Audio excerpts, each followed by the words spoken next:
পাখির বাচ্চা বড় হলে সব খবরাখবর শিয়ালের কানে পৌঁছে দিত। ঠিক তেমনই একদিন কাক উড়ে যাচ্ছিল টুনির বাসার উপর দিয়ে।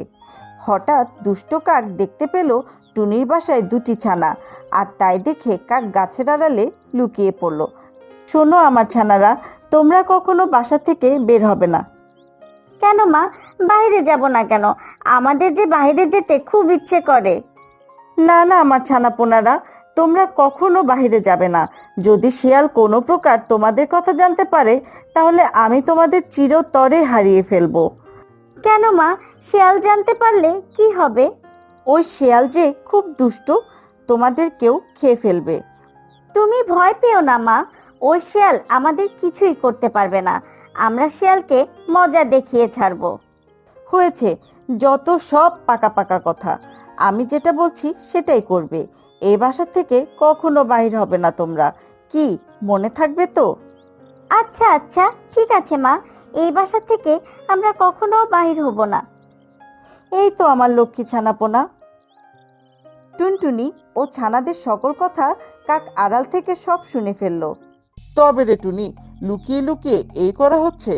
আমার ওস্তাদের চোখ ফাঁকি দিতে পারলেও আমার চোখ ফাঁকি দিতে পারবি না। যাই, জলদি গিয়ে ওস্তাদকে খবরটা দেই। ওস্তাদ খুশি হয়ে আমাকে পুরস্কৃত করবে। যেই না ভাবা সেই কাজ। কাক উড়ে যেতে লাগলো শিয়ালকে খবরটা দেওয়ার জন্য। অবশেষে কাক শিয়ালের কাছে পৌঁছায় এবং সকল ঘটনা শিয়ালকে খুলে বলতে থাকে। সব ঘটনা শুনে শিয়াল বলে, তবে রে টুনি, তোর এত বড় সাহস! আমার কাছ থেকে তুই বাচ্চাদের লুকিয়ে রাখিস? কাক, তুই ঠিক দেখেছিস তো? হ্যাঁ ওস্তাদ, আমি ঠিক দেখেছি।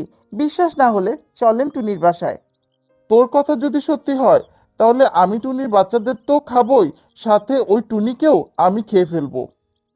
দুষ্ট শিয়াল ও কাক ছুটে চলল টুনির বাসার দিকে। শোনো আমার ছানাপোনারা, তোমরা বাসায় থাকবে। আমি তোমাদের জন্য খাবার সংগ্রহ করে নিয়ে আসি। তোমরা কিন্তু একদম বাসা থেকে বের হবে না। ঠিক আছে মা, যাও, আমরা কথা দিলাম আমরা বাসা থেকে বাহির হব না। আমার লক্ষ্মী ছানাপোনারা, আচ্ছা আমি তাহলে এখন আসছি। টুনটুনি তার ছানাপোনাদের সাথে কথা শেষ করে বাসা থেকে বের হয়ে গেল খাদ্য সংগ্রহ করার জন্য।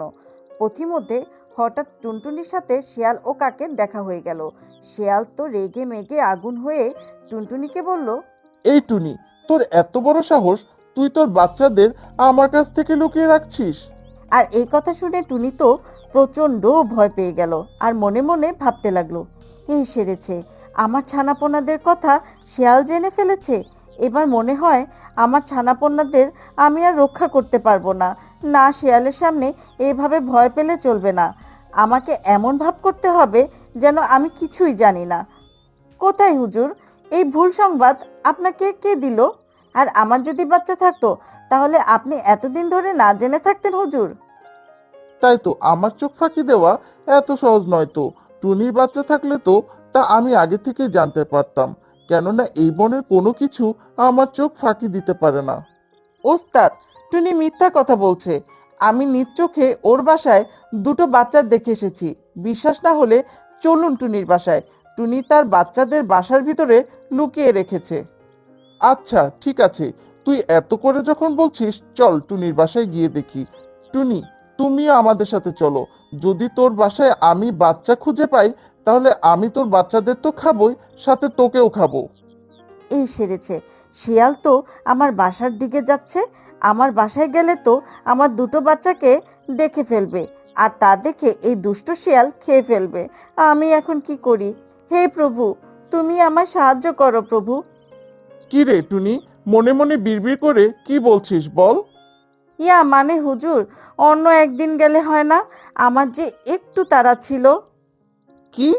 আমার মুখের উপর কথা বলিস? এত বড় সাহস তোর! মাফ করবেন হুজুর, মাফ করবেন। হুম হুম, ঠিক আছে, চল চল, এবার তোর বাসার দিকে যাওয়া যাক। তারপর দুষ্ট শিয়াল ও কাক টুনিকে সাথে নিয়ে তার বাসার দিকে যেতে লাগলো। টুনি তো ভয়ে কাঁদতে লাগলো, তার সাথে আজ কি জানি হয় এই ভেবে। অবশেষে শিয়াল ও কাক টুনটুনির বাসার সামনে এসে পৌঁছালো এবং শিয়াল কাককে বলল, কাক, যা টুনির বাসায় গিয়ে দেখ বাচ্চা আছে কিনা, থাকলে আমার কাছে ধরে নিয়ে আয়। যাচ্ছি ওস্তাদ।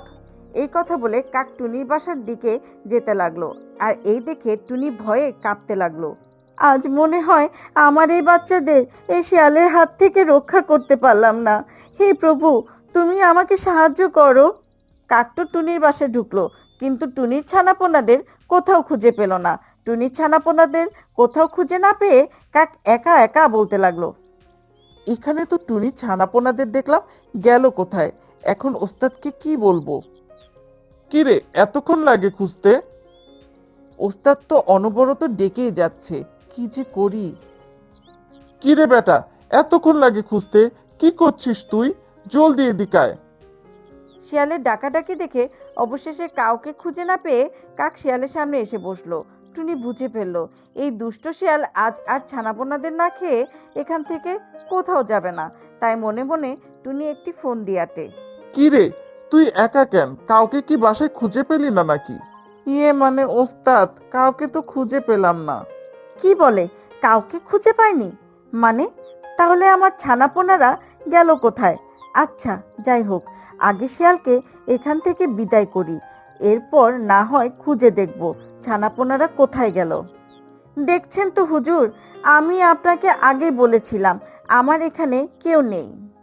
হ্যাঁ, তাই তো দেখছি। এই কাক বেটা যত সব নষ্টের গোড়া। সে আমায় বলল তোমার নাকি ছানাপোনা আছে। বেটা কাক, আর যদি কখনো এরকম ভুলভাল তথ্য দিস তাহলে তোকে আমি কিন্তু গিলে খাবো, এই বলে দিলাম। আচ্ছা, যাই হোক, আমি এখন চললাম। ওই কাক তো আমার ছানাপোনাদেরকে কোথাও খুঁজে পেল না। তাহলে আমার ছানাপোনারা কোথায় গেল? ছানাপোনা, ও আমার ছানাপোনা, তোরা কোথায় কোথায় গিয়েছিস? মায়ের কাছে ফিরে আয়।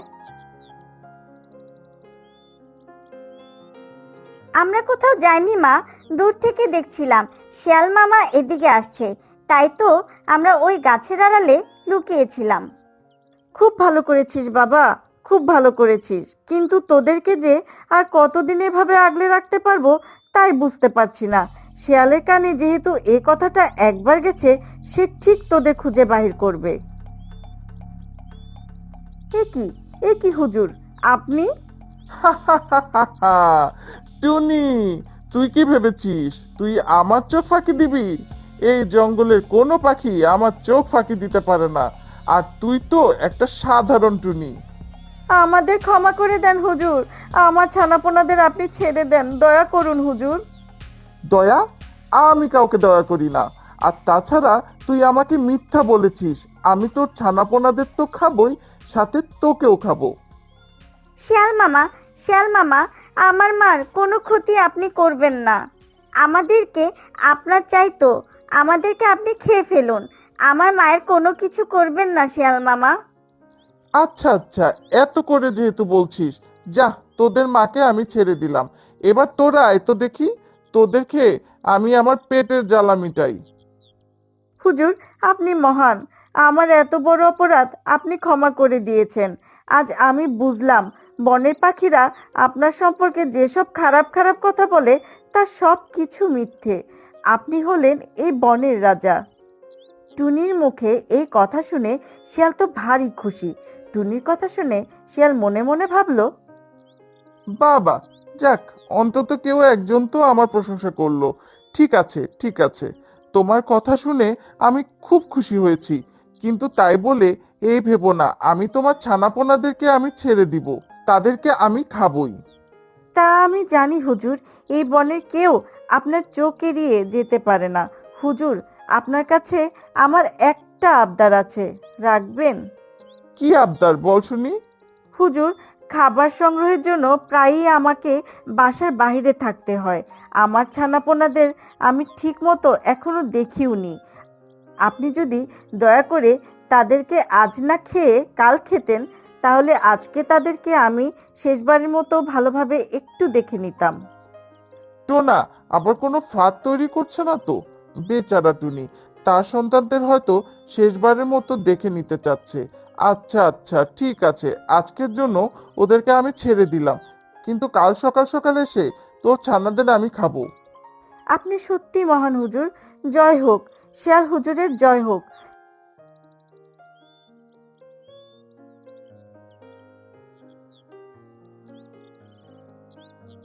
দুষ্ট লোভী পাজি শেয়াল, এই বনের প্রত্যেকটি পাখির ছানাদের তুই খেয়েছিস, আমার ছানাদের তোকে আমি কিছুতেই খেতে দিব না। ছানারা এই দিকে আয়। আর টুনি তার ছানাদের নিয়ে শিয়ালকে কিভাবে জব্দ করা যায় তার ফন্দি আঁততে শুরু করলো।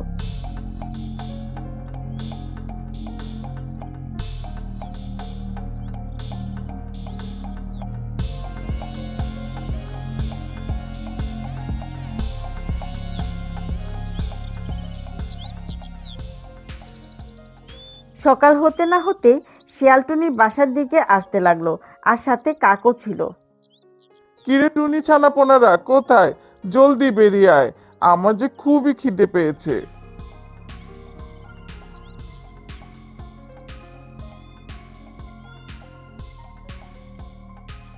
আসো আসো শিয়াল মামা, এখানে এসে আমাদের খেয়ে যাও। বাহ, তোরা তো খুব লক্ষ্মী ছানাপোনা রে, নিজে থেকে আমাকে ডাকছিস।